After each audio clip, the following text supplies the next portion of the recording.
निर्जला एकादशी का व्रत ज्येष्ठ मास के शुक्ल पक्ष की एकादशी तिथि को किया जाता है।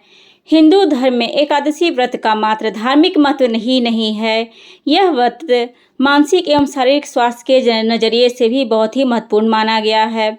एकादशी का व्रत भगवान विष्णु की आराधना को समर्पित होता है। इस एकादशी का व्रत करने से श्रद्धा और सामर्थ्य के अनुसार दान करना चाहिए। इस दिन विधि पूर्वक जल कलश का दान करने से वालों को पूरे साल की एकादशियों का फल मिलता है।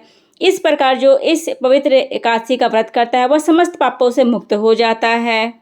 एक बार की बात है, बहुभोजी भीमसेन ने व्यास जी के सम्मुख से प्रत्येक एकादशी का निराहार रहने का नियम सुनकर विनम्र भाव से निवेदन किया कि महाराज, मुझसे कोई व्रत नहीं किया जाता, दिन भर बड़ी तीव्र क्षुधा बनी रहती है, अतः आप कोई ऐसा उपाय बता दीजिए जिसके प्रभाव से स्वस्थ संदिग्ध हो जाए। तब व्यास जी ने कहा कि तुमसे वर्ष भर की संपूर्ण एकादशी नहीं हो सकता तो केवल एक निर्जला एकादशी कर लो, इससे साल भर की एकादशी करने के समान फल हो जाएगा। तब भीम ने वैसा ही किया और स्वर्ग को गए। इसलिए यह एकादशी भीमसेन एकादशी के नाम से भी जाना जाता है।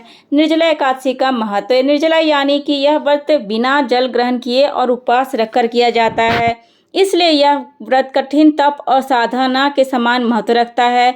हिंदू पंचांग अनुसार विषुव और मिथुन संक्रांति के बीच शुक्ल पक्ष की एकादशी निर्जला एकादशी कहलाती है।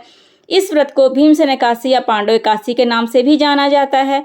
पौराणिक मान्यता है कि 5 पांडवों में एक भीमसेन ने इस व्रत का पालन किया और बैकुंठ को गए थे, इसलिए इस नाम को भीमसेन एकादशी भी हुआ।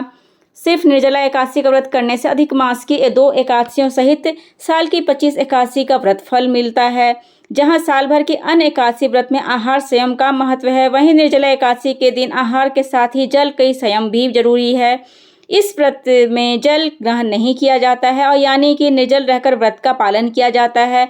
यह व्रत मन को संयम सिखाता है और शरीर को नई ऊर्जा देता है। यह व्रत पुरुष और महिला दोनों द्वारा किया जा सकता है। व्रत का विधान इस प्रकार से है। अगर आप व्रत कर रहे हैं तो इन बातों का ध्यान रखें।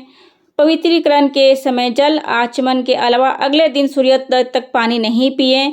दिन भर कम बोले और हो सके तो मौन रहने की कोशिश करें। दिन भर ना सोएं, ब्रह्मचर्य का पालन करें, झूठ ना बोलें, गुस्सा और विवाद ना करें। निर्जला एकादशी का व्रत कथा इस प्रकार से है। जब वेद व्यास ने पांडवों को चारों पुरुषार्थ धर्म, अर्थ, काम और मोक्ष देने वाली एकादशी का व्रत का संकल्प कराया था, तब युधिष्ठिर ने कहा, जनार्दन, ज्येष्ठ मास के शुक्ल पक्ष को जो एकादशी पड़ती हो, कृपया उसका वर्णन कीजिए।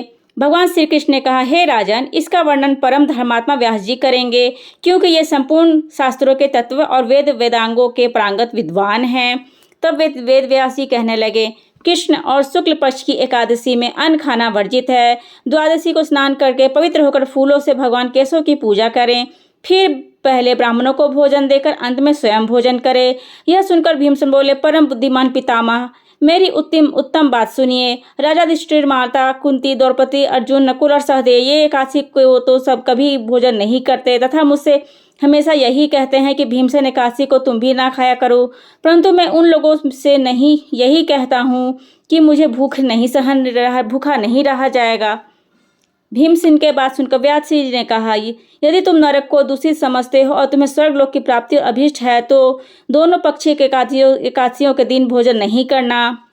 भीमसेन बोले, महाबुद्धिमान पितामह, मैं आपके सामने सच कहता हूँ, मुझसे एक बार का भोजन करके भी व्रत नहीं किया जा सकता, तो फिर उपवास करके मैं कैसे रह सकता हूँ। मेरे उदर में वृक्ष नामक अग्नि सदा प्रज्वलित रहती, अतः जब मैं बहुत अधिक खाता हूँ तभी यह शांत होती है। इसलिए महामुनि, मैं पूरे वर्ष भर में केवल एक ही उपवास कर सकता हूँ जिससे स्वर्ग की प्राप्ति सुलभ हो तथा जिसके करने से मैं कल्याण का भागी हो सकूं। ऐसा कोई व्रत निश्चय करके बताइए, मैं उसका यथोचित रूप में पालन करूंगा। व्यास जी ने कहा, भीम अर्जुन, ज्येष्ठ मास में सूर्य वृष राशि पर हो या मिथुन राशि पर शुक्ल पक्ष में जो एकादशी हो, उसका यत्न पूर्वक निर्जल व्रत करो।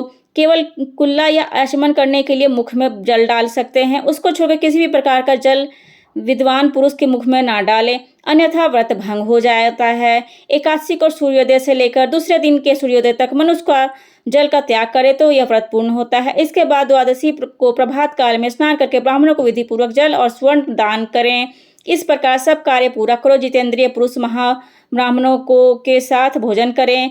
वर्ष में जितनी एकादशियाँ होती हैं उन सबका इस निर्जला एकादशी से मनुष्य प्राप्त कर लेता है। इसमें तनिक भी संदेह नहीं है। शंख चक्र और गदा धारण करने वाले भगवान केशव ने मुझसे कहा था, यदि मानव सबको छोड़कर एकमात्र मेरी शरण में आ जाए तो एकादशी को निराहार रहे तो सब पापों से वह मुक्त पा जाता है।